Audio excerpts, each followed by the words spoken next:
All right, welcome to the Tuesday live stream. Hey guys, I am joined, as you can see, by four other guys, three other guys, four if you include me as another guy, which doesn't make any sense. We're going to be doing a response today to Genetically Modified Skeptic. This is an atheist who has put out a video for things that could make you an atheist, for questions that could make you an atheist. And we think that these questions shouldn't make you an atheist. In fact, if you really think them through, some of them seem to me to actually make it more likely that you should be a Christian. So this is a guy, Genetically Modified Skeptic, who's a very popular atheist YouTuber. We're not against him personally. We're not attacking him personally. We care about him. We realize that he's gone through real struggles. His path to atheism, has been like a real journey. But at the same time, he's an atheist who's giving out propaganda that leads people into an intellectual darkness about God. And he's really promoting his atheism. He's an evangelical atheist. And so we'd like to respond to that content for the sake of his viewers. And so this is we care about him, but we're going to disagree with him very openly and strongly on these issues. So we're going to dig right into it. What we're going to do is play clips from his videos, and I'm going to have each of these guys right here respond. This is Brax Hunter from Trinity Radio, his YouTube channel. He's an apologist. We have Cameron Bertuzzi. He is also an apologist, a Christian who cares about the truth of Christianity. And he has Capturing Christianity, his YouTube channel. And we've got John McCrae from What Do You Meme. He's also an apologist. And they each have different flavors. Part of my goal here is that you guys will be introduced to these guys and their YouTube channels. I'll tell you more about them, but first, let's give them a chance to share something that might benefit you, might bless you. We're going to play clips now from Genetically Modified Skeptic's video, and Braxton will be the first up to respond. So Braxton, you ready to go? I'm ready, Mike. All right, so here we go. Why did God communicate through literature? This one goes to anyone who thinks any piece of literature is the word of a tri-omni God. Literature, by its very nature, demands interpretation. Intelligent people can read the same passage with the same good intentions and still come away with very different interpretations of its meaning. We're flawed beings with abilities of perception limited to the subjective alone. Communication through literature always leads to varying understandings of that literature. If God authored a piece of literature, then that means that literature has an intended meaning, but that humans are bound to interpret it in differing ways, many of them missing the intended meaning. At first glance, this seems to only reveal a flaw in human nature, but upon deeper consideration, it reveals flaws in any authoring tri-omni gods. As I'm sure you know, countless sects of Christianity, Islam, and Judaism exist, varying wildly in practice, often due to differing interpretations of holy texts. This inarguably leads to suffering. War between various sects entirely aside, I'll give an example. Jehovah's Witnesses believe that the Bible forbids the ingestion of any blood, including life-saving blood transfusions. If they're right, that means that they're obeying God's will and won't be punished for violating it, while the majority of Christians who aren't JWs are further separated from God or even punished for not understanding the text. If JWs have themselves misunderstood the Bible, though, most Christians are just fine, while the JW's misunderstanding of God's word has them dying preventable deaths. There are countless contradictory interpretations of any holy text out there, many leading to the kind of unnecessary suffering I mentioned. If God authored or inspired such a text, he either couldn't do any better, didn't know the suffering he would cause, or didn't care if suffering resulted. If he couldn't do better, communicating in a medium immune to misinterpretation, then he isn't omnipotent. If he didn't know the suffering he would cause, he's not omniscient. If he didn't care if suffering resulted, he's not omnibenevolent. Any way you cut it, you can't consider the author of such a text to be anything close to a tri-omni God. Of course, there's a reasonable explanation for the flawed nature of sacred texts. Maybe they were just written by human inspiration alone and no God was ever involved. All right, Braxton, you're going to take it away, man. I love this guy, Brax Hunter, and he's got really, really great content. He's a careful thinker, loves the Lord, and represents Christ well online, and all those nice things I can say. I can't wait to hear what he's going to share about this. It better be good. Thanks, Mike. I think he raises a really interesting question, but I think the first thing that has to be mentioned is that I understand that he specifies that he's specifically responding to the tri-omni God of the Abrahamic religions. But in spite of that, the title of the video is 4 Weird Questions That Might Make You an Atheist. So in spite of all the caveats that Drew gives, if we gave him everything that I think he wants to make with this point, this isn't something that should lead you anywhere toward atheism, like at all. It shouldn't even necessarily lead you away from the God of Christianity, though it may just impact how you conceive of that God. Now, I personally worship the tri-omni God of Christianity, but I think that this point kind of takes the wind out of Drew's sails pretty early on. And I think it lowers the stakes of that dramatic language that's in that title there. Now, the way he thinks about it is pretty clever. By talking about how certain interpretations can lead to suffering, he kind of angles toward an argument from evil. You know, the idea of why would an all-powerful, all-loving, all-knowing God allow for pain and suffering when he could stop it? In fact, Drew even kind of structures his argument similar to the famous argument from the pre-Christian hedonist philosopher Epicurus. Epicurus thought that if you had certain of the omnis, then whence cometh evil, or why is there evil? And the way Drew conceives of it as it relates to literature is God either couldn't do better than communicating through literature, in which case he's not omnipotent. He didn't know that it would result in suffering, in which case he's not omniscient. Or he knew those things but didn't care, in which case he's not omnibenevolent. Now, like the famous logical argument from evil credited to Epicurus, Drew's argument is far too ambitious. See, he phrases it as though those three options that he gives us are the only ones available. And this means that all one would have to do to defeat the claim is to posit a fourth option that might even possibly be true, to defeat the claim that it must be one of these three that would do damage to these omni traits.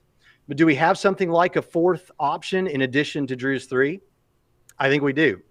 Using written literature to communicate God's message to humanity is an overarching good in spite of suffering that results from wrong interpretations. Now, this is an internal examination of Christianity. And within Christian theology and Christian scripture, God communicates to people in several different ways. He uses prophets. He sometimes uses angelic messengers. Sometimes he uses dreams and visions. Sometimes he uses miracles. And sometimes he uses written text, written literature. But of these other options, they either must be also interpreted, which wouldn't get out of the problem Drew's trying to get out of, or are personal and subjective to only those people that experience them firsthand, or they don't give you, and this is so important, they don't give you that specific and detailed information that written literature would give you. And so despite that it would need to be interpreted, written text allows for God's message to be preserved and properly analyzed by a number of people over the centuries who can look at it and interpret it. It also allows for people to take this specific and detailed message and share it throughout the world as they would want to do. But that's just getting started. There are also intrinsic goods that come from this method of communication that seem to be in line with God's goals for his people. Now, Drew's got a channel where it seems to me that he's presenting himself as someone who appreciates the quest for knowledge and the search for truth, that's kind of an intrinsically good thing. And the Bible, the study of the Bible and hermeneutics and investigating what the Bible says and what it means is a part of that quest for knowledge. It allows for that search for truth. And so it's an intrinsic good that comes through God communicating through written language like that. Also, the story of the Bible is one of relationship, and that's a good thing. God wants us to love him and to love our neighbors as ourselves. Mark 12:30 through 31 and Matthew 22:36 through 40. Written text is excellent for this relational aspect of Christianity. Individuals are able to share the message personally with others and then investigate it and study it together in community in that relational way. And the New Testament pictures the church as a body in 1 Corinthians 12:12 and 1 Corinthians 12:27. And if that descriptor means anything, no one member of the body, no one individual in the church has everything they need. They rely on each other. They function in community in this relational way. And so they study and investigate together. That cooperative relationship makes sense if it circles a text, a sacred text of literature. It works for that community and that relationship. But if God were to somehow just snap his fingers and supernaturally give us everything in our brains in terms of biblical information and interpretation that we need, it would take away these goods that are overarching goods that are a part of coming through communication coming through written text. So what are our options? God couldn't do better. God wasn't aware of another way to do it, that wasn't aware of the suffering that would come, or that he was aware of it but just didn't care. Actually, there's a fourth option. And that fourth option is that written literature was the best means of communicating specific information that could then be studied in community. And that's how I'd answer that question from Genetically Modified Skeptic. Awesome. We're going to actually go to some of our we're going to dialogue on this topic a little bit here and kind of just think it through together in addition to the things that Braxton just shared. But before we do that, I just want to give a plug for Braxton's channel. Braxton's channel is Trinity Radio, right, on YouTube? Braxton, yes. Yeah. And I have a link for it in the video description here. And I do recommend, if you're interested in maybe the way Braxton kind of breaks things down, he has a lot to offer for Christians and non-believers who are interested in thinking through reasons to follow Christ, reasons to evaluate and then see the goodness and the truth of Christianity. And so I have a link in the description for his channel. I do recommend you guys check it out. But yeah, so what do you guys think about this? You want to add anything to something Braxton said? John, you yeah, I'll just add something real quick. So, oh, hey, thanks, man.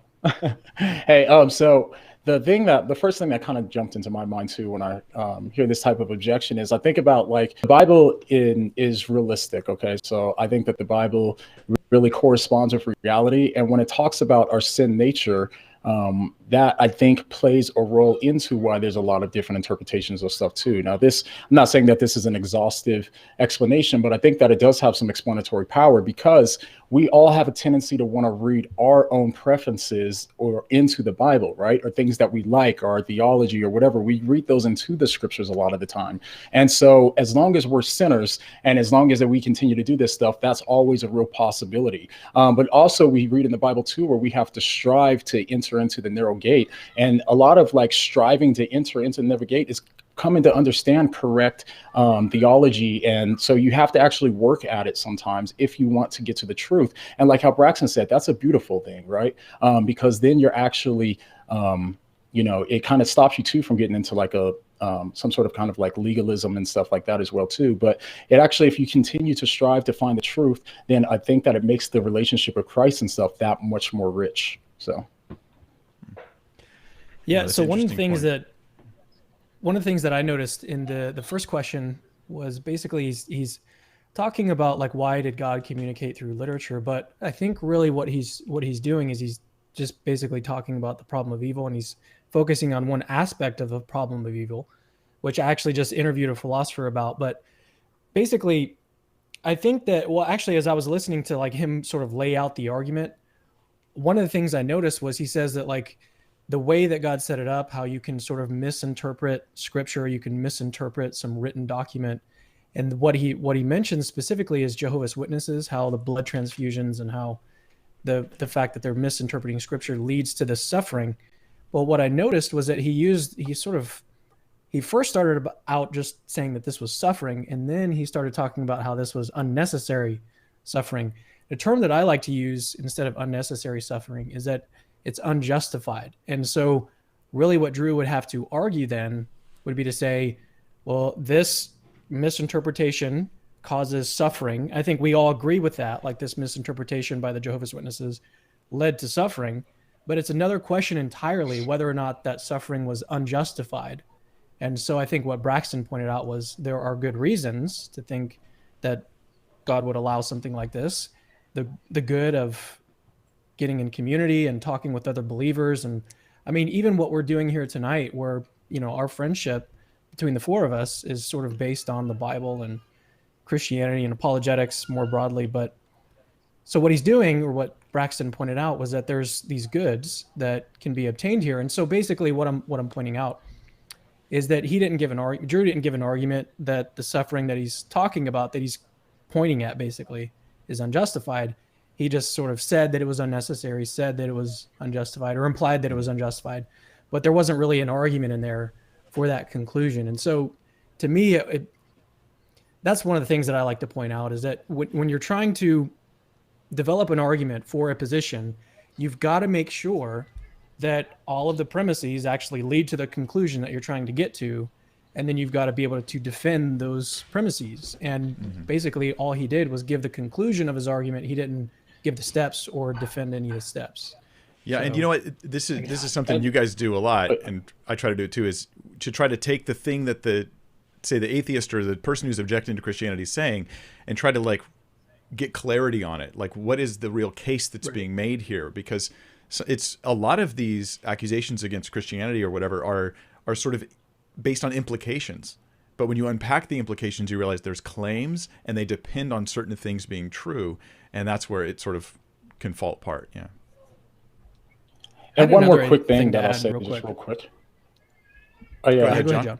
You want me to go? Okay. Yeah, just real quick. I was just going to say, he says in there too how it's so unreliable if God is going to communicate through text or something like that, right?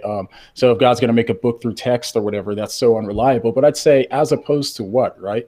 I did a video in response to Matt Dillahunty, actually, when he was debating with Mike up here, with Mike, and he said how Jesus could have came today and we could have had videos and all this other stuff too. And I won't recap that whole video here though, but just a long story short, it's basically like, I think that it would even be worse today. You know, if you have video, people manipulate video all the time, this and that. And if you go back to what we know about textual criticism with the Bible and the manuscripts and all that too, then we actually know with like an extreme high degree of confidence what the original manuscript said, because we had so many manuscripts. So the reliability of the Bible as compared to say like a video or something like that is significantly higher. Yeah. Well, and to cap this off, Mike, if you don't mind, if I could just cap this off, this section here, what I want to say is, you know, it's when we talk about a better way, a way that wouldn't allow for interpretive problems where we could get mixed up and give the wrong interpretation that could lead to suffering. You know, John just said something that I think was really powerful. What does that even look like? Because even if it were the case, I mean, forget video, forget that sort of thing. Even if it was the case that God could snap his fingers and suddenly all of that information seemed obvious to you, depending on how far you go with your skepticism, and there are people that go this far, depending on how far you go with your skepticism, you could still question that experience and question what was going on there. So I think that a detailed, and I don't want this to get lost in it, the detailed and specific information that can be given in written literature and preserved is so powerful. And that's not even to speak of our manuscript traditions. Yeah, I think so too. And I'll point out real quick, the example he gives is the Jehovah's Witnesses, and their beliefs on blood transfusions comes from the Watchtower, not the Bible. I mean, this is the actual history of it. And they used to think blood transfusions were okay, and then they said they weren't okay. But this is based on Watchtower proclamations, not on Scripture. They hijacked the Scripture to try to support this, but it's not. This is not a confusion about the Bible. This is a human flaw taken to be a flaw in the text. But all right, we'll go to the next one. Do we have time for one more thing? Yeah, if it's from you. Thank you, Mike. No, I did want to point one quick thing out, and I think it's important to point this out too. What I like to do is when I hear an objection from an atheist, I like to like write out the whole transcript of what they actually say and then look at the actual text and analyze it that way. And so what I did was I took his last statement in this question where it says, if God couldn't communicate through a medium immune to misinterpretation, he's not omnipotent. We can actually agree with that. If he didn't know the suffering it would cause, he's not omniscient. We can agree with that. If he didn't care what suffering would result, he's not omnibenevolent. All of us can agree with those three statements, but nothing follows from that. And I think that's another thing that Braxton was pointing out. It's like we're not assuming or we're not granting that God doesn't care about the suffering. Just because you allow suffering doesn't mean that you don't care about the suffering. Like I allow my kids to suffer because I love them, actually. My son went through conjunctivitis recently, and I had to like force his eyes open and put antibacterial drops in his eyes, and I caused him to suffer. But that doesn't mean that I didn't care about the suffering. Like I cared about the suffering that I was putting him through. So I think that's something to keep in mind. Right on. All right, well, we're going to get into the second question. Remember, there's 4 questions in this video that are offered, and I want you guys to be thinking this through. Like, he's offering these as reasons to become an atheist. That's a pretty big thing, right? But when you really unpack them, they don't really work that way. So here's the second one, and we're going to listen to it in its fullness, and then I'll respond. And I probably did way too much research responding to this question, but hopefully it'll bless somebody. Shouldn't you worship the cruelest god imaginable? This is for fans of Pascal's wager, which is a pragmatic, not evidential argument for belief in God over disbelief. Just for review, the argument goes, if God doesn't exist, a believer suffers only a finite loss in death. But if he does exist, a believer enjoys an infinite gain in heaven.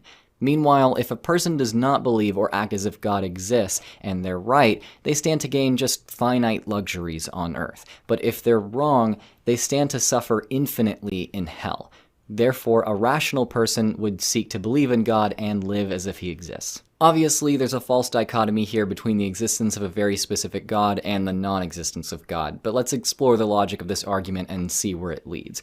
Within the reasoning of this argument, the objectives of belief and worship are to gain pleasure and avoid pain.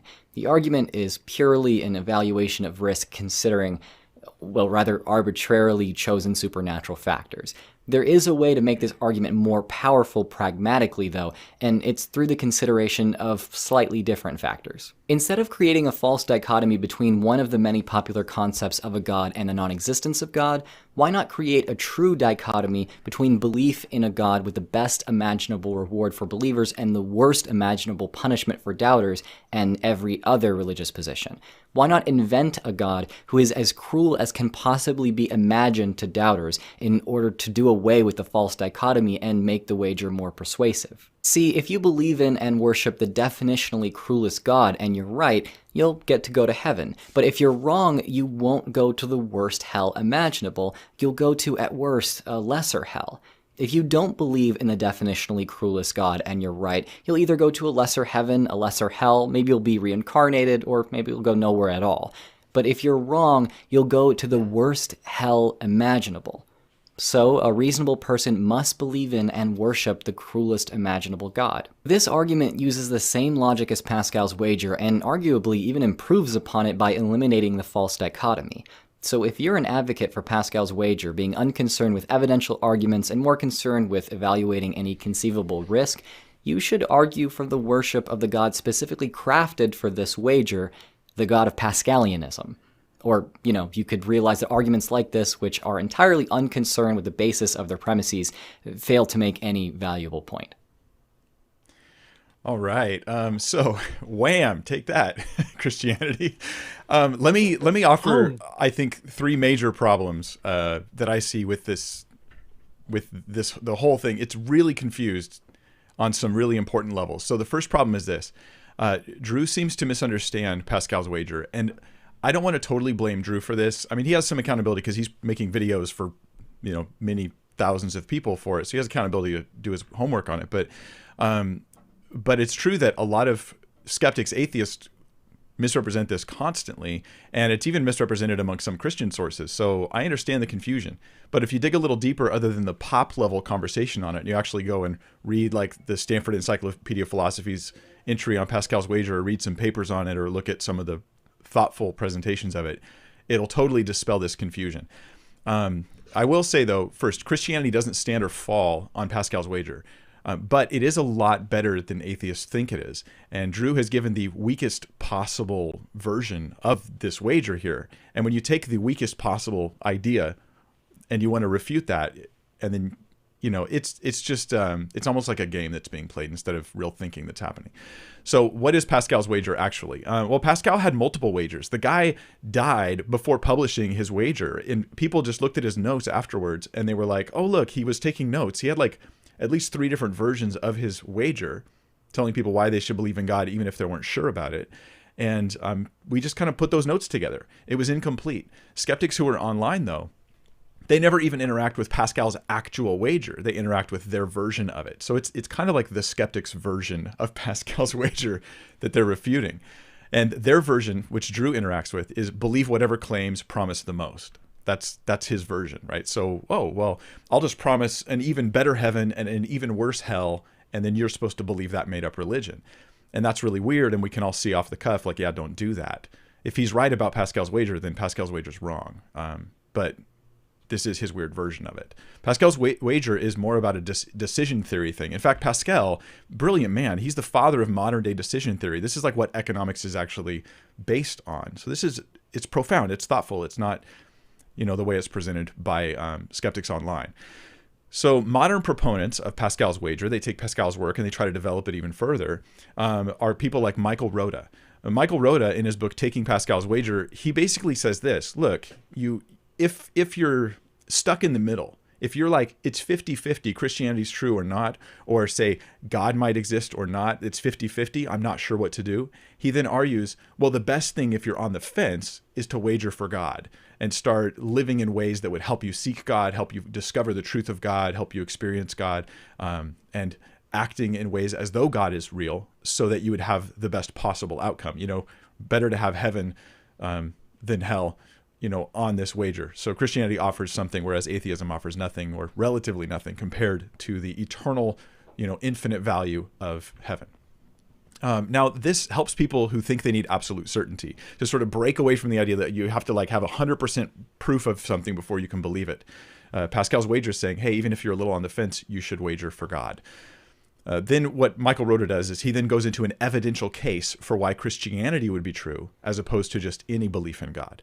That's very important. That's part of his wager. And it was part of Pascal's wager too. Pascal offered a case for Christianity, then concluded that he was indecisive between Christianity and atheism, and then he brought his wager. So the wager was brought after evidence was brought.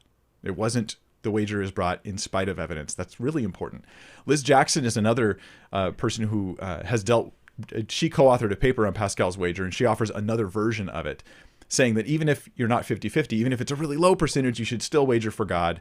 And she offers her whole case for that and does it very thoroughly, very thoughtfully. And it has to do with the infinite value concept versus the not infinite value. Anyway, I won't get into that in full detail, but I will put a link in the description after this live stream is over to an interview with Liz Jackson and a playlist on Pascal's wager that you guys might be interested in from Crash Course Apologetics that I thought was really good.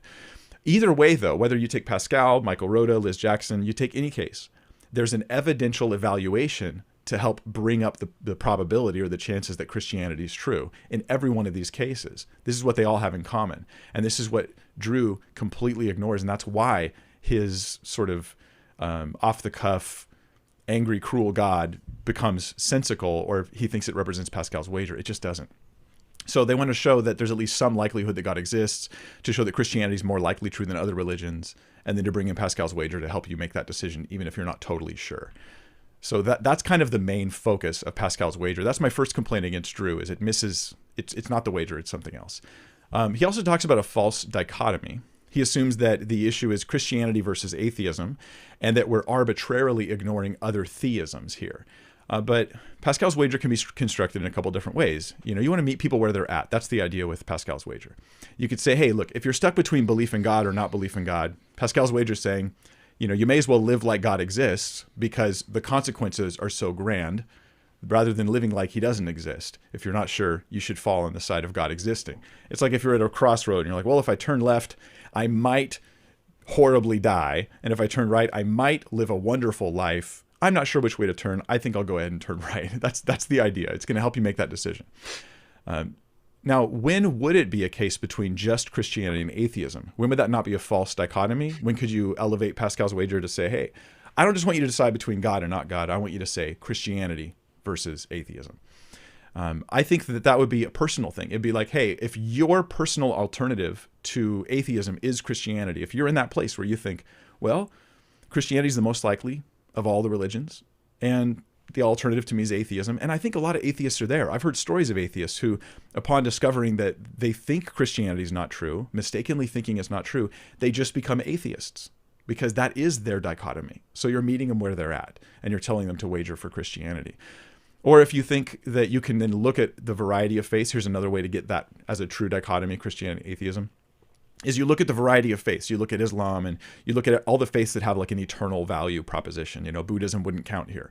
Hinduism, lots of forms of Hinduism wouldn't count here. And so you evaluate these different claims, these sort of Judeo-Christian, for the most part, claims. And then you say Christianity's the most likely amongst them. Well, then I use evidence and reason to get to that point and use Pascal's wager to get the rest of the way over the hump. So his dichotomy, though, is interesting. He offers what he considers a true dichotomy, which is the cruelest God imaginable versus all other forms of theism. And I just want to point out, before I move on to my third objection, that what Drew's doing is he's actually sort of granting Pascal's wager in one sense, because he just granted theism, and now he's trying to use the wager to decide which version of theism to believe in. And I'm like, hey, cool, man, you're better than atheism now. You're at least pursuing God. I just think that you've misunderstood the wager, and you haven't brought in evidence or reason to decide amongst different possible theistic views. So then here's the third objection or third problem I have with Drew's presentation here. He falsely accuses Pascal's wager of being arbitrary, and he comes up with a solution that's arbitrary, right? Because he's like, hey, it's arbitrary to pick Christianity versus atheism, and I tried to show how it cannot be arbitrary to do that. His solution is, I'll arbitrarily make up a God who's the cruelest possible God, and then just tell you to believe that. But that sounds completely arbitrary. So if Pascal's wager is, whatever claim promises the most, you should believe it, okay, then that works. He can do that, but that's not the wager. So then his thing becomes arbitrary. How do I escape then the cruelest God imaginable? I just recognize that it's arbitrary. This is actually an old objection to Pascal's wager called Pascal's mugging, or Pascal's mugger. It's the idea that someone comes up to Pascal on the street and they're like, give me your wallet. And then Pascal's like, no. And he says, well, give me your wallet and I'll kill you if you don't. But the guy has no weapons or anything. And Pascal's like, no. And then he says, okay, I'll kill you. And if you do give me your wallet, I'll give you $1 million. And Pascal goes, wait a minute. Ooh, boy, there's a risk reward assessment here. But Pascal can easily ignore the mugger because he's just making stuff up. He's clearly making stuff up. Why? Because evidence does matter. And when you have an arbitrary claim, you can have a strike against believing that claim, not just a risk reward assessment. There's more than the risk reward assessment. That's what we're saying. For Christianity, it has something over the cruelest God imaginable because it has historical verification. It has a revelatory nature like prophecy, the Bible. It has the testimony of so many people who at least claim they've found God through Christ. And it was obviously not made up on the spot. So I can already dismiss the cruelest God imaginable. Christianity is better supported than the cruelest God imaginable. So Pascal's wager has me going for Christianity in that case. And not to mention, and this is something Cam told when we were talking about this earlier. He was like, yeah, the cruelest God imaginable would actually just send everyone to hell. Like there would be no heaven if he was the cruelest God imaginable. So even, on the idea of the cruelest God imaginable, I would just reject it. I'd be like, well, I get nothing for worshiping that God, so I may as well reject that idea. So to defeat Pascal's wager, Drew offers theism, but it's an arbitrary theism. So what he did was he accepted it in a sense. In some sense, it seems like he actually embraced Pascal's wager. So this just assumes that the only thing going on with Pascal's wager is a risk-reward assessment with zero concern for the chance that the scenario we're evaluating is actually true. That's why he can just come up with something off the top of his head. Christians have evidence. It's not just arbitrary. Christianity is because I feel it's true. I feel Christianity is proven true, but I want to meet you where you're at. You think it seems like the most likely of the religions, but you're not sure? Well, you have a good reason to trust it anyways because of the risk-reward thing that's going on. So yeah, that's a pretty big deal. There's more to talk about there, but I think I'll jump over to all of us and then we can dialogue a bit. Yeah, I've like got something to Braxton's say gonna on go the point first. that you just. Well, it'd be terrible to let a good prediction go to waste, right? So I think what on that last point you were making, there's an obvious problem with this that you hit on, and it struck me the same way. That is that if it's a God I created specifically to be the cruelest God imaginable, kind of like you said it was arbitrary, then I would, one, already have knowledge that I invented this God, right? And thus would not have a reason to worship it. Or two, I'm guessing and hoping that this God I've contrived will happen to be real when no one else has ever worshiped him to my knowledge. And this is exactly the opposite of what we're trying to do, because now the likelihood that I've landed on the actual God is really, really low because I've just made him up and nobody worships him. So it actually works in the opposite direction of the wager, just on the face of it. And the only other thing I would want to say about, I think you made a really valuable point about how what we see a lot of times, and I love my atheist audience because there are some really sharp thinkers there that I communicate with, and I really appreciate that. And not all of them are the way that certain people are that are known for this. But I think that's a commonality, is that people doubt Christianity and then they go straight for atheism not in all cases. And if the shoe doesn't fit, don't wear it. But it does happen. And also this desire for 100% certainty. So those are some things I took away that I thought were really valuable there. Nice. Yeah. So piggybacking off of you mentioning Michael Rhoda, I've interviewed him on my podcast. We did like a 2-parter series on that, on Pascal's wager in his book, and taking Pascal's wager and how he develops it further, which is really interesting to think about, actually. And the way that he advances the discussion is really interesting. I know that some philosophers disagree and stuff, but anyways, I wanted to talk about one thing that you didn't mention, which was that Drew and a lot of skeptics and even some Christians think that that Pascal's wager is like immoral in some sense, because really you're just worried about your own self-interest. You're just trying to like get into heaven and avoid hell, and that seems like you're just only interested in yourself. It's all about you. And so Dr. Michael Rhoda calls this the avarice objection to Pascal's wager. Avarice is just like another word for greed.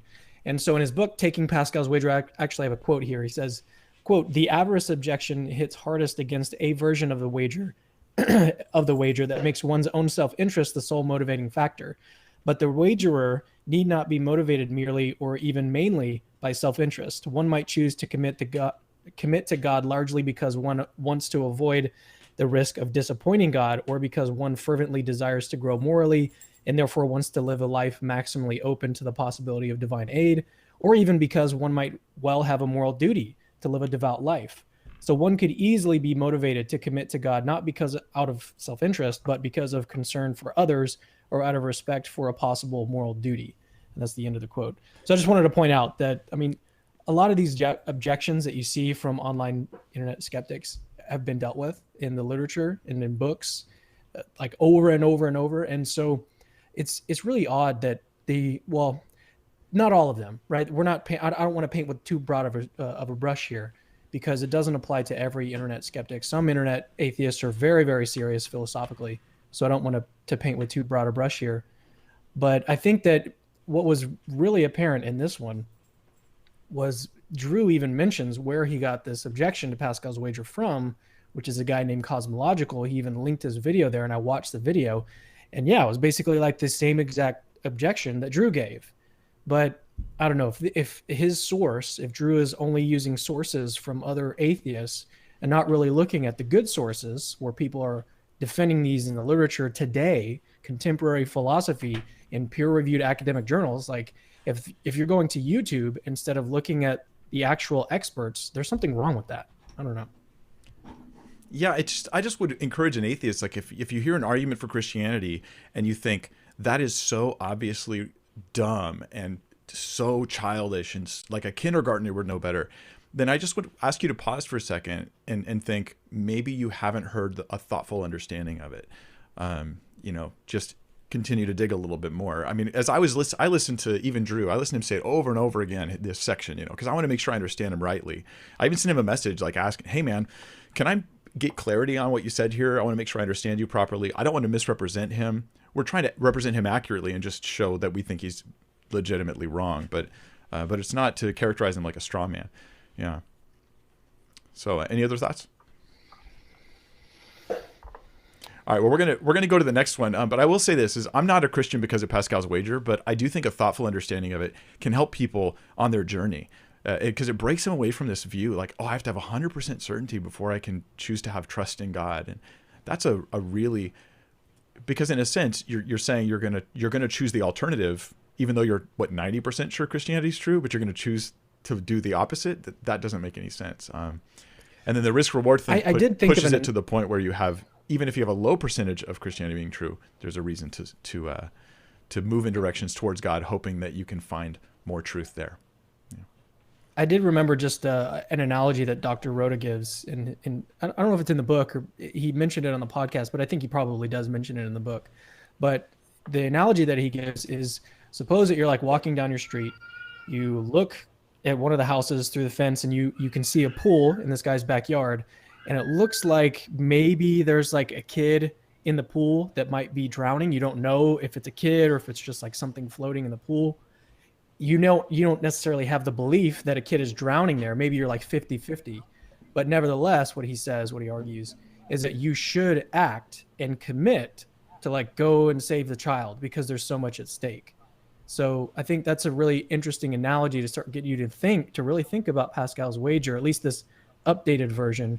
And if you have enough evidence where you're like 50-50 because there is so much at stake, maybe it's worth like really looking into it, really committing to this, at least for a little while, and just see where that gets you, because there is so much at stake. I think that's an interesting analogy. Yeah, I think that's interesting too. All right, well, we're going to jump to the next one. This is the third objection, and John's taking this one, and he wanted to take it in individual clips. So we're going to play. We're playing everything that Drew said from start to finish. We're just playing it in individual clips because he wanted to kind of pause him and address certain things as they were going. So here we go. Why did God create animals with the ability to feel pain? This question delves into a bit of theology that all Abrahamics share. God made animals with pain receptors. That was my bad editing there. That it so, just cut like that. But no. God made animals with pain receptors.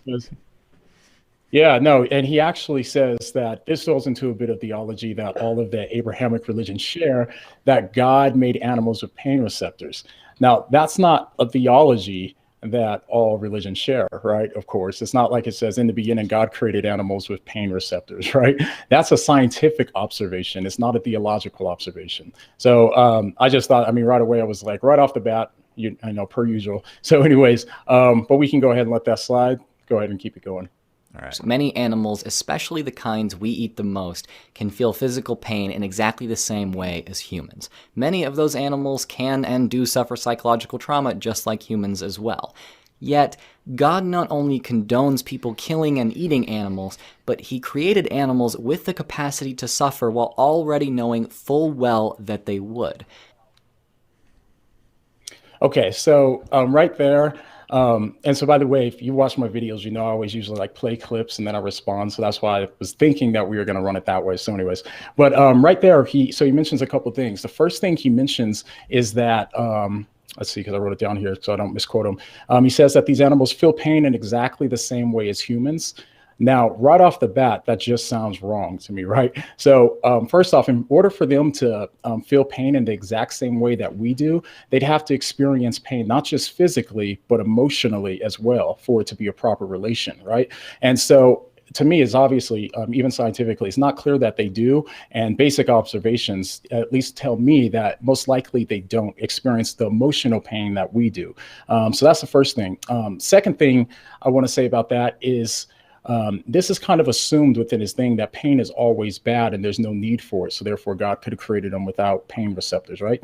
An obvious problem with that to me, like right off the bat, is that pain is what helps us survive. So if there's like, say a volcano erupts and like, we're walking over, or even an animal, let's take an animal's walking over to like this molten lava, and the closer it gets, it starts feeling pain. That pain's an indication that it needs to avoid that so that way it can survive. So I'd say that if Drew is really concerned about animal well-being, then he should be happy that they do have pain receptors, so that way most of them won't go extinct. So that's what I'd say to that point. And when it comes to the other point that he had about psychological trauma, now this one to me was particularly interesting when I first heard it. And by the way, I just watched his video today, and I just jotted down a couple of notes in my head. But one thing about the psychological trauma, he says that most of these animals can and do suffer psychological trauma just as human beings do as well, or humans do as well.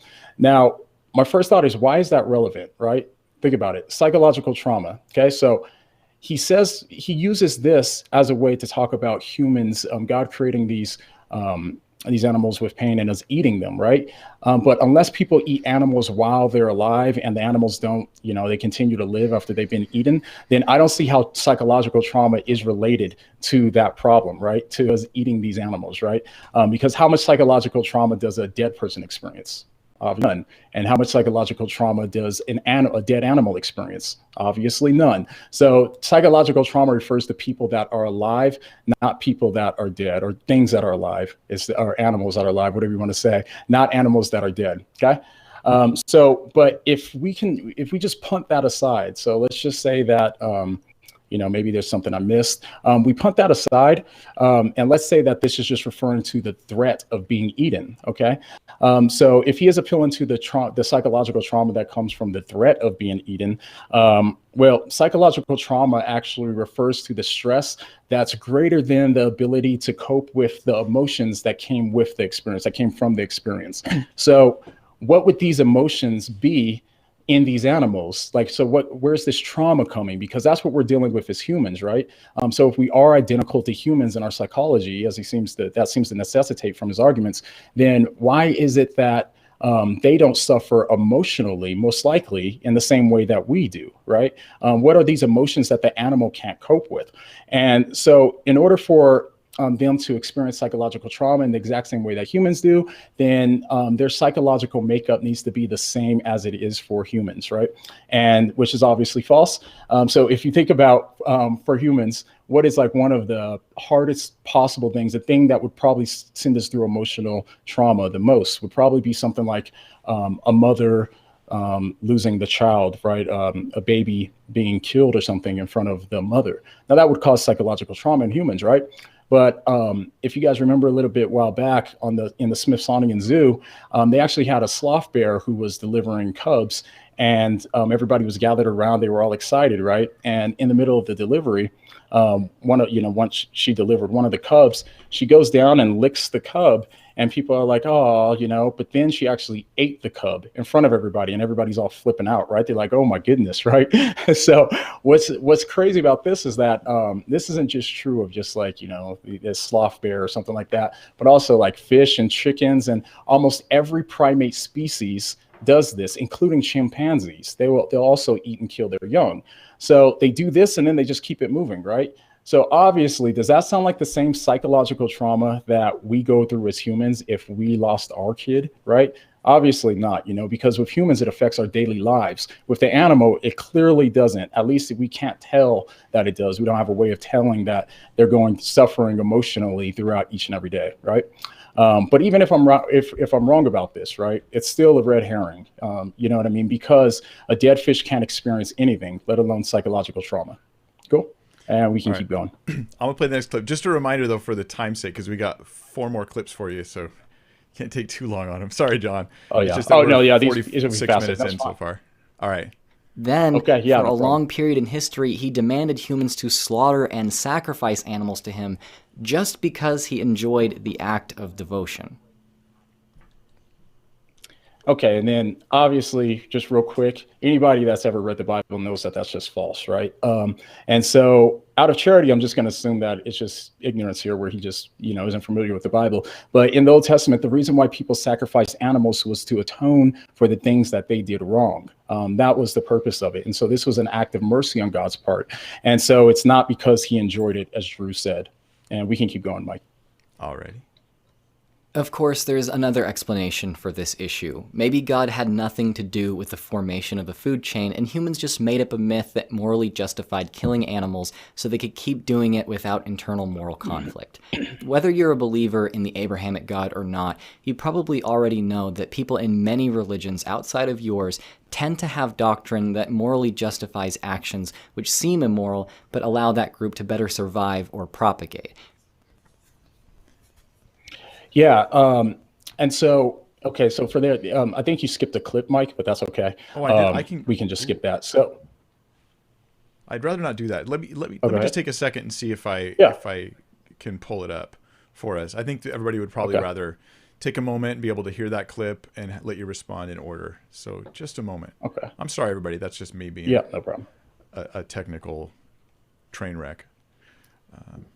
Well, this is a completely new system for you, so I think you're doing pretty good. Yeah, this is my first time using a new software, so I'm trying.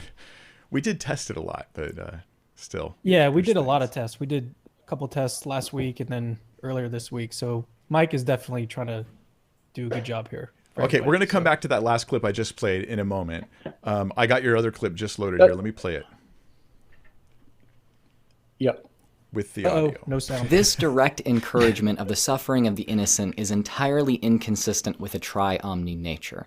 If God couldn't create a food cycle for all creatures that didn't include suffering, then he isn't omnipotent. If he didn't know the system would lead to suffering, he isn't omniscient. Now, if he could have done better, if he could have made a food cycle that didn't promote suffering, but chose not to, he's not only lacking in omnibenevolence, but I would argue he's a sadist. Yeah, so yeah, pretty strong words right there, right? So, all right. So first off, this is what kind of reveals to me more that Drew probably isn't familiar with the biblical literature, because it seems to ignore the fact that God did create a food cycle that didn't include suffering, right? We all know this. And then the fall happened. And then that's what changed the world. The world was initially created with harmony. And so in Genesis 1, actually, verse 28, start at 28 and we can go to 30.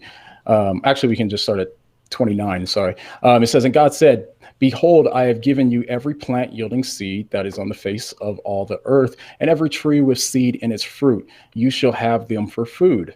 And then verse 30, and every beast on the earth, and to every bird of the heavens, and to everything that creeps on the earth, everything that has breath of life, I have given every green plant for food. And it was so.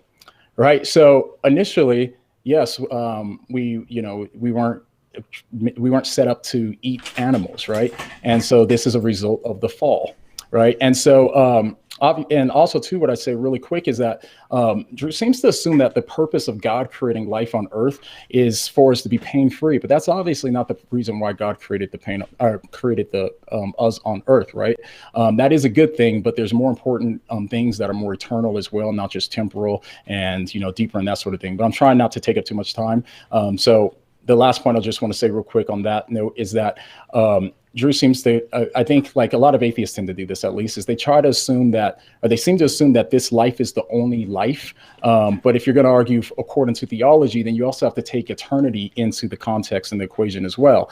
And because this world is fallen and broken, the next world will be pain-free. So that's something that I think he didn't consider. But if he's going to argue against this theologically, then he has to take all of theology into account as well.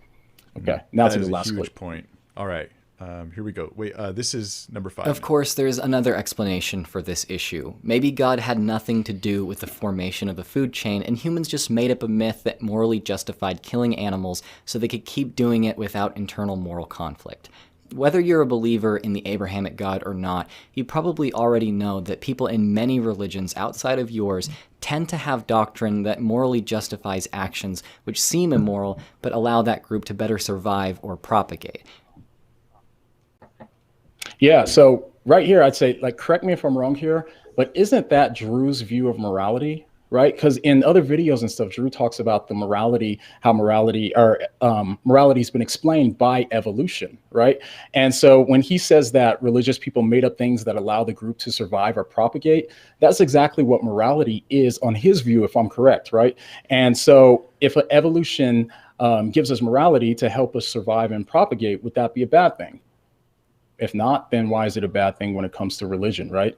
And then some people might say, well, religion doesn't allow it. It doesn't help us, survive and propagate. They'll say it's harmful. Well, if that's the case, then Drew would be wrong, right? When he talks about how these religious beliefs helped them to survive and propagate. But if he's right, and that is the case, then we'd have to throw away the very morality that Drew had to use in order to make his entire video a moral video, right? This throws away his entire foundation for his arguments if he's going to throw that out the window. So that's what I say to that. Also, I'd say that, yeah, just a real quick note, because if religious people are making up excuses just to eat meat, then why is it that almost all non-religious people eat meat as well? What are their excuses then? What excuses are they making up, since they don't have religious excuses now to do what's so obviously immoral, as Drew seems to imply in that clip? I was going to, I'll go ahead. No, it just seems like completely made up with no evidence whatsoever. People made that up so they could eat meat. Anyway. Yeah, exactly. Yeah, it's ridiculous. But also too, it's like, even if, so say if, example for Christianity, if it did make up stuff in order to propagate and flourish and all, like he said, then Christianity would have been the world's worst religion of all time and would have died out a long time ago, right? Because Jesus tells you to pray for your enemies and pray for those who persecute you. Paul says, don't curse them. And Peter, 1 Peter, it says, to this you were called because Christ suffered for you, leaving an example that you should follow in his steps. He committed no sin and no deceit was found in his mouth. When they hurled insults at him, he did not retaliate. When he suffered, he made no threats. Instead, he entrusted himself to who judges justly. And then he's talking about how we need to respond to people that harm us, right? So if Christianity really was like all these views and beliefs came because we're trying to, you know, survive and propagate, then Christianity would be the world's worst religion in that regard, and it would have died out a long time ago. Which is why we were like pacifists and stuff. You know, Christianity, or the early Christians seem like pacifists because we don't read about them hurting anybody else or retaliating for at least 300 years after Christ. You know, so anyways, that's the last point I had. All right. Well, there's one little clip left here. If you are a believer in this tri-omni God, maybe it's time to realize that believers before you likely made up these logically inconsistent ideas within your doctrine too. And then I'd say right back at you, buddy, because I'd say that's the exact same thing with his views. He tries to separate religious beliefs as if this doesn't equally apply to his beliefs on religion, right? Why is it only applicable to my beliefs on religion? Because I'd say that he's doing the exact same thing in his way, and it's logically consistent, and all the other charges that he listed there as well. So nice. Well, yeah, you guys want to have anything you want to add just on the end there before we go to Cam's question? I think that animal suffering is actually a really difficult problem for Christianity, for perfect being theism more specific. Well, I guess more generally, actually. But I don't know. I think that it's a real serious problem that we need to take seriously. Why? And why do you say that? Do what? Cam, why do you say that? Why do you say that? What? Uh-huh.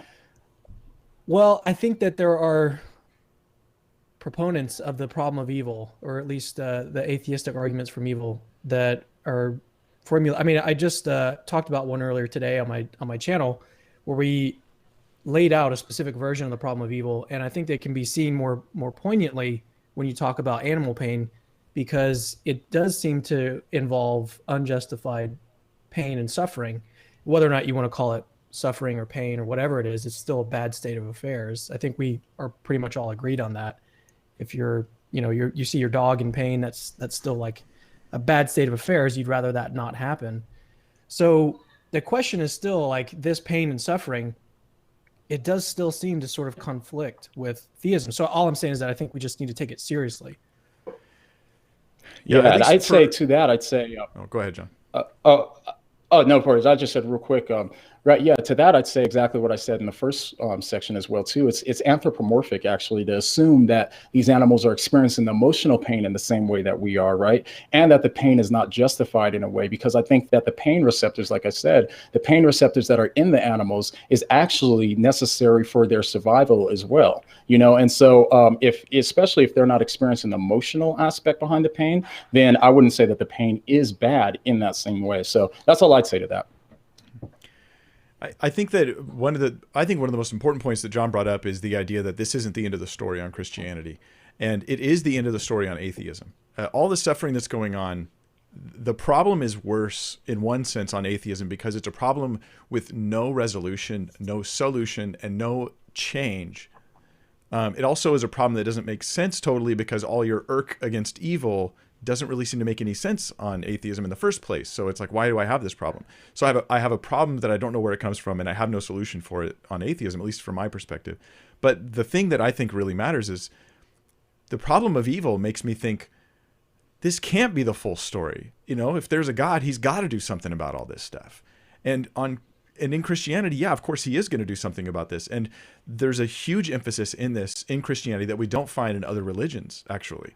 That we find the resolution even with animals. The lion lays down with the lamb, you know, or the wolf and the lamb, excuse me. The wolf lays down with the lamb. That there's this like peace even amongst in the future, even amongst animals, and that this is a problem that Christianity says is resolved in the fullness of the gospel of Christ. And I think that means there's a sense in which this makes me feel that Christianity makes even more sense to my intuitions because of that. I think that Stephen Weichster makes a point, and this back out of all animal suffering, however you want to phrase that, like globally throughout history, if you take any one specific instance of animal suffering, we would not expect that we would be in a position to see overarching goods that might come out of that.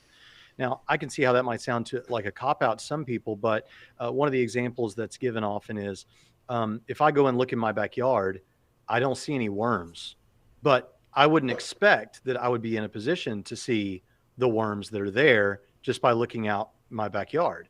And so there are certain things that we would expect to see.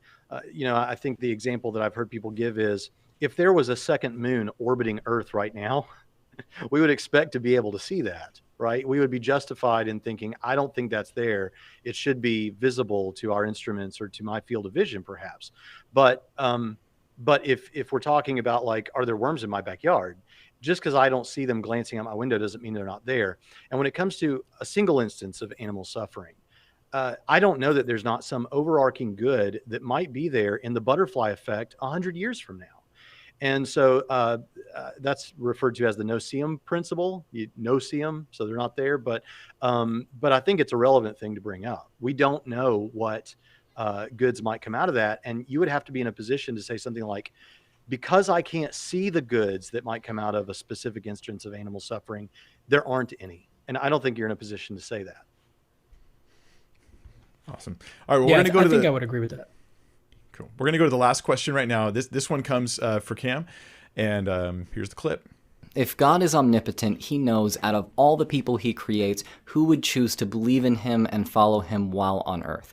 He also supposedly doesn't want people to suffer and only wants people to believe in him and follow him.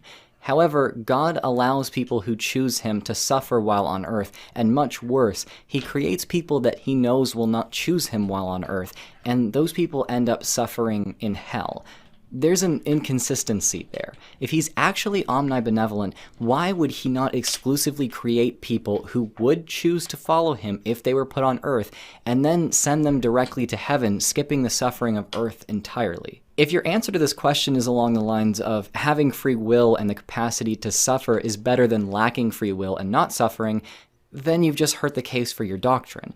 That answer implies that the people who would be created in heaven would not have free will, and that people in heaven right now don't have free will. If a life with free will and suffering is better than one without free will or suffering, then that means that earth must be better than heaven. So free will can't be the answer to this question. We once again face the problem of evil. If God couldn't exclusively create people in heaven, he isn't omnipotent. If he didn't know his creation of humans on earth would lead to suffering, he isn't omniscient. If he could create people in heaven but won't, he isn't omnibenevolent. As always, though, there is another option. Maybe this idea of God is simply nonsensical. The truth is, the concept of a tri-omni God falls apart immediately under anything more than momentary consideration. All right. So I wanted to make sure that that last part was in there. I'm going to talk about that right at the end of this. But so real quick, I think that what we can see here is that 3 out of 4 of these questions are really just versions of the problem of evil. The first one, we're talking about literature and how the writing of the Bible and different interpretations can lead to one type of suffering. And then in the third one, we're really focusing in on animal suffering. And then this last one, we're looking at suffering here on earth. Why didn't God just sort of create everyone in heaven? So really what we're doing is we're just looking at 3 different versions of the problem of evil. And you can separate these into 4 different questions, or really 3 different questions, because we're just talking about 3 right now. But I think it's important to note that 3 out of the 4, we can just sort of be lumped together. Another thing I like to point out on my channel a lot is that questions are not arguments. A lot of times you'll see atheists ask questions like, why didn't God do it this way? Why is this here? Why did the Holocaust happen? And these questions are often misinterpreted as arguments, when in reality, questions are not arguments. Just asking a question, why didn't God prevent this, is not an argument that God doesn't exist. It doesn't follow at all. And so you've actually got to put it in like a structured argument. I think he at least attempts to do that in this one. And so we're going to look a little bit more closely here. But I've got a video on my channel where I basically answer this question, why didn't God just sort of start everyone out in heaven? And so the basic overall goal of my response in that video was to identify different goods that can only be achieved in a world that basically starts out with non-heaven. And so I'm just going to give sort of 3 examples that are given in the literature and discussed by philosophers of goods that mean that it's better to have sort of an earth-heaven combination rather than just like heaven alone. So the first example of one of these goods is love. And so basically being able to choose to enter into heaven is a great good. It's great to have that option to choose to enter into heaven. And so you can think about it like this. So God is the opportunity to enter into a loving relationship with him rather than just like starting us out in heaven where we have no option but to love him. And so that option is just in itself a great good. And you can think about it like, suppose that a mad scientist gave you like a love potion and they were like, you know, you can use this potion and make anyone that you come in contact with fall in love with you. And I think most of us, just thinking about it, you probably, I mean, it might be fun to like think about and fantasize about, but it's not something that you would actually want to use. You wouldn't want to actually force someone to fall in love with you. Is that real love? So that's the first point, is that the option of being able to choose heaven is a great good. And you can't have that option if you just sort of start everyone out in heaven. The second example of a good that you can have when you have earth and heaven is the atoning work that Jesus did on the cross. And there's a Christian philosopher, his name is Alvin Plantinga. He has a theodicy, which is a reason that God would have to allow suffering on earth. It's a theodicy that's a really, really long name. It's called supralapsarianism. It's like the longest name that I've ever come across. Supralapsarianism. But the basic idea is that the incarnation and the atonement, what Jesus did on the cross, where he basically took our sins and basically made us right with God, what he did on the cross is one of the most incredible acts of love that we can even imagine. Okay, right? Sacrificing yourself for like your family or your friends or people who love you, that's a really great thing to do. But sacrificing yourself for people that hate you and want nothing to do with you and are sinning against you, like that act of love is, it's difficult to think, even just imagine a greater act of love than that. And so basically what we have in our world, where we have earth and heaven, that combination, is we have that world where Jesus gave himself and sacrificed himself for us. And that is only possible in a world that has sin. All right, so the third example, and I'll quickly close this down, is what's called soul building. And this is my favorite theodicy. I talk about this a lot on my channel. Soul building is basically where you're put in a position where you can suffer or go through some kind of suffering, and that circumstance, that situation, provides the opportunity to grow your character in certain ways. And so I'm a big Marvel guy. I love watching the Marvel movies. And the first Thor movie, Thor was basically being an arrogant jerk, and he got banished to Earth, and so he was cut off from communication from his dad, his family, from everybody, and he was basically made mortal. So he underwent a lot of suffering. He was forced to go through suffering, but that suffering helped him realize sort of what he was taking for granted. And so suffering made him a better person, and eventually he was worthy to pick up his hammer and he beat all the bad guys. And so now obviously this is a movie, but there's a reason that writers tell these kinds of stories. It's because I think that acts of virtue through pain and suffering sort of resonate with us on a very deep level. But notice that these types of goods, where we're sacrifice, courage, compassion, forgiveness, these types of goods are only possible in a world that has suffering. And so in response to this, Drew might say that this means that the earth is better than heaven. He even says that about free will. But I think that's actually a non sequitur. It doesn't logically follow at all. Just because some goods are only possible through suffering, that doesn't mean that all goods are only possible through suffering. And so a world that has heaven and earth, the combination, basically has the best of both worlds. And so basically what I've done is I've sketched three different reasons why God would create a world that has both. Another great one that you can look up if you're interested is called the Connection Building Theodicy by Robin Collins. And he's actually mainly known for his work on fine-tuning. But the basic idea is that virtuous responses to evil create valuable connections between people. So you build relationships with people, and these relationships can continue to grow in value over time. And it's only those through suffering where these connections are really built. And it's sort of an infinite, another one of these, Mike, these infinite value situation. Anyways, it's a really interesting idea. If you want to check that out, check out Robin Collins' work.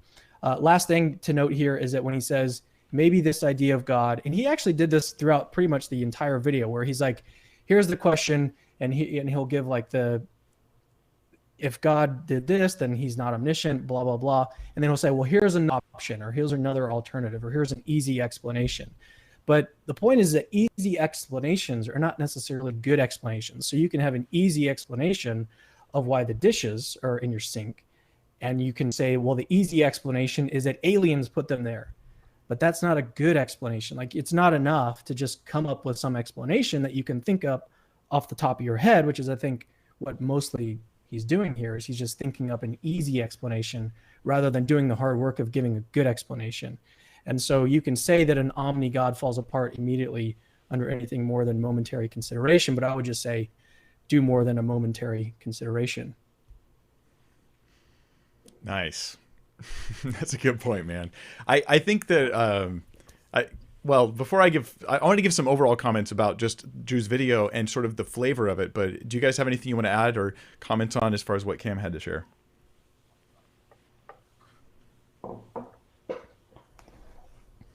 I'm good, John. I think that's a no. It was just that good, man. We just got nothing to say. What was it? Oh, did you say something to me? I'm sorry. I hit the button. What was it? No, I was just giving you guys a chance to share something. Oh. Did you want to disagree? I don't think so. I'd say John and Cam disagree all the time in our private chats, so I'm always waiting. Disagree a lot. I'm always waiting for something. Well, I think that's just because Cameron's just usually wrong, you know what I mean? So it's okay, though. I'm working on him, guys. He's going to get there. Just be patient with him. Christ was patient with us. Be patient. Okay? Be patient. Well, fruit of the spirit. Okay, so man. I think we've given some thoughtful responses, and I want to point out, like, we're trying to understand Drew's points accurately, and while we disagree and we even think that there are huge consequences for the kind of error that he's leading people to, we're trying to be charitable, we're trying to be loving, we're trying to build bridges here and not burn them. But I want to mention something, which is Drew's like journey into atheism. It sounds like someone's like washing their hands in the background. Is that what is that? Yeah. It's anyway, John. I won't worry. I just know none of us is going to the bathroom, so don't worry about the noises, guys. But Drew's journey into atheism, I think he's putting potentially on display for us his journey into atheism, which was coming up with a series of tough questions pointed at Christianity. But the questions were generally maybe not thought through for very long, and they're pointed at a shallow understanding of Christian truth and sort of a papier-mâché version of God. And so question after question after question without answers does lead someone towards atheism. But the answers are there. And if people will pursue them and will care enough, and maybe that's what Pascal's wager is saying, is like, hey, care enough to pursue those things, then I would just say, like, dear atheist, like there's good answers to your questions. Maybe I can't answer every question, but most of them we can, I think. And that's pretty significant. Christianity shows itself to be true. It's psychologically powerful to just ask question after question, but it's not intellectually wise to take pride in mere questions. As Cam likes to say, questions are not arguments. So questions might make you an atheist, but I think answers will make you a Christian. I want to tell you guys, these guys right here, I love these guys. These are my friends. They're my buddies, all three of them. And we chat all the time on almost a daily basis. We just connect with each other and chat, and I've really enjoyed that fellowship. But the reason why I put them in front of you here today is because I want you to consider subscribing to their content. And if you should, because as John talks, as Cam talks, as Braxton talks, you're like, boy, I get when this guy talks, I get it. It helps me. His way of processing, his way of communicating helps me. Well, then you want to subscribe to their channels down below and help us to, as David Wood said, build a apologetic empire on YouTube, which is really our goal. We want to represent Christ and make his name known. So you guys have anything you want to add before we actually sign off? I'm not going to do Q&A because we're already like an hour and 13 minutes into the video. Just thank you, I Mike. could hang around for some time. Thanks for having us on, of course. Yeah.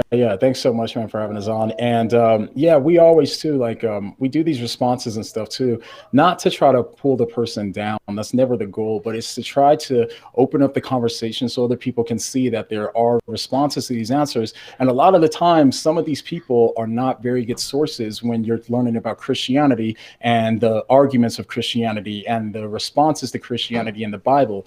Most of the time, I'd say that, a lot of these people that are really popular YouTubers aren't taking seriously any of the literature on the arguments or the Bible or anything like that.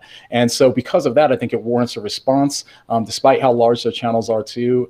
People tend to think that they're just right, but objective facts say otherwise. So videos like this help to pull that out. So, But yeah, thanks for having me. Yeah, right on. Anybody else? Yeah, I really appreciate you having us on. I think this is really important, the stuff that we're doing here, and having voices that are sort of combating these atheist ideas. I think it's really important. I think that we need to do more of it, and we need to also do more collaborative stuff like this. We need to work together, and like David Wood is trying to do is build this apologetic empire. I think that we need to do that. We don't need to view our fellow apologists as a competition. I think that we need to, sort of band together and take this head on and do more collaborative stuff, work like this. So I think it's really important. I really appreciate all the stuff that you do. Thanks. Thanks, Mike, for having us on again. And yeah, I think that YouTube is a mission field that is somewhat uncharted. And the message that I would have to believers out there is to take it seriously, and to churches to take it seriously, and to atheists out there. I agree with what my brothers here have said. There's no ill will or animosity. I love and pray over the people that I respond to, and whether you think that's real or not, it shows my affection, our affection for you. And but for our purposes here, thank you, Mike. This has been a lot of fun, and I think it's valuable. Yeah, well, thank you guys for making the time. And if this video does well, then it helps us to know to do this kind of thing more often, and we will definitely consider it. In the meantime, I'm live every Tuesday at 5 p.m. Pacific Standard Time dealing with theology and apologetics. The way these guys' channels are probably different than mine is I do a lot more Bible study stuff than they do, but we all do cover apologetics from different angles. And yeah, so thanks so much. Watch, by the way. Which what? I said we all watch your videos, by the way. Oh, that's so sweet. So all right. And likewise, I watch your guys' stuff. So, all right. Have a great night. Thanks for joining me. I'm so sorry for those who asked questions and we didn't get to them. I don't want this video to be 2 hours long. It's going to have a lot fewer people clicking on it in the future if I make it that long right now. And I want it to reach people and make a difference in the world. So we will get to your questions next time around. God bless you.